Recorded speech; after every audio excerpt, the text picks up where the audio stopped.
The Gammadda Yatra set out to provide relief to people affected by heavy showers for the second day today.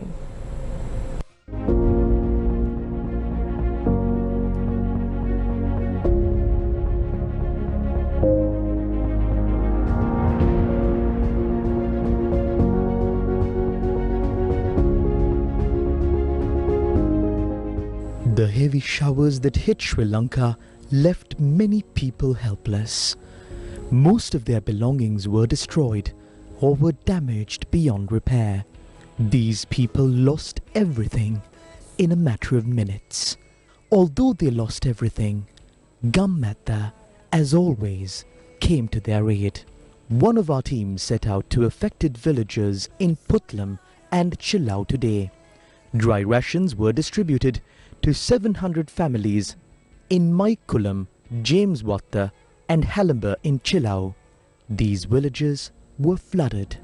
Despite the hardships, the Gammadda teams reached these villages.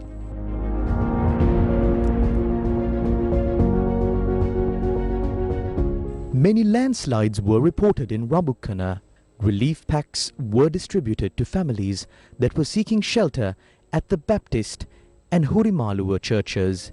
In Beligodampitiya, Rabukkana, 63 families are being sheltered at the Ashoka College in Rabukkana.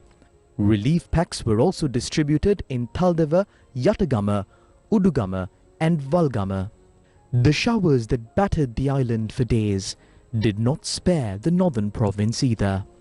A Gammadda team travelled to the villages of Vadamarachi, Nagarakovil and Anthonipuram Palali North in the northern province, as we are sensitive to the pain and sufferings of all communities affected by the extreme weather. APAD Japan and the Japanese Embassy in Sri Lanka joined hands with Gammadda Yatra.